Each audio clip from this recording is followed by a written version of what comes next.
Good afternoon, Grace Trenton folks. Pastor Hutch here, coming to you for our Wednesday Word together.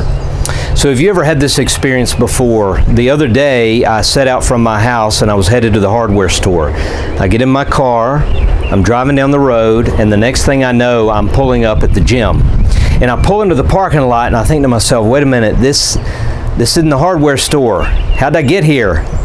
See, somehow my heart just got on autopilot. I'm used to, whenever I'm driving in my car, that stretch of road, the place that I'm headed is the gym, and that's a habit in my life. It's a regular practice, and so there was a natural momentum in my life that took me to that exact spot.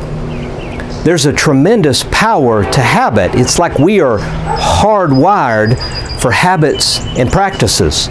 A friend of mine is a D1 basketball coach, and he said, whenever you do something 18 times, a habit is established. And that's really important in sports. Coaches are always trying to do this to develop habits as they practice so that in a game, it's natural. Your body is naturally moving into those things. There's a tremendous power to habits. And see, our habits shape our hearts. They shape our affections. They shape the things that we're passionate about. Now, we find ourselves in a unique season here with social distancing, and the reality is that most of our normal routines and habits have been ended. They've been suspended. So we find ourselves in this place where we're trying to figure out, what do I do with all of this time? And what I want to encourage you to realize is that we have an incredible opportunity in this season to begin to form new practices in our life.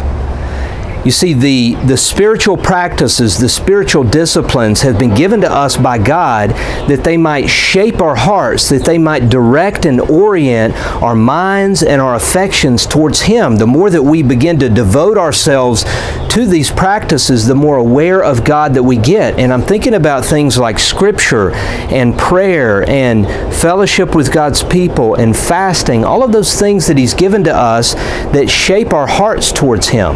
Now, those are not things that make us more acceptable before God. They're not things that earn points with Him. We're not somehow less loved if we don't do them or more if we do. Rather, they are ways of directing our hearts towards Him, of directing our affections towards Him and the things of His kingdom.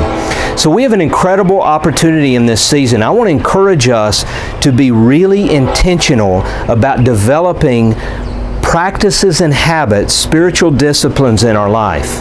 Now, this week is Holy Week. We have a lot of opportunities to do that this week. Each morning I'm sending a devotion. It's got a scripture reading and a prayer oriented towards Jesus' final week of ministry. This Holy Week, we want to take time to slow down and ponder the works of Jesus.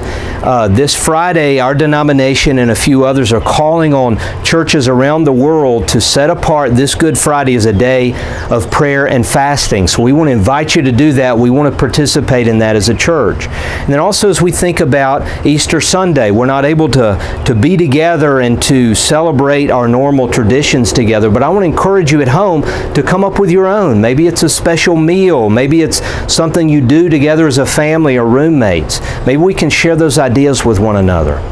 But again, the thing that I want to encourage us to is to make the most of this opportunity in this season to form new spiritual practices of devotion to God in this season, that our hearts might be directed and oriented towards Him.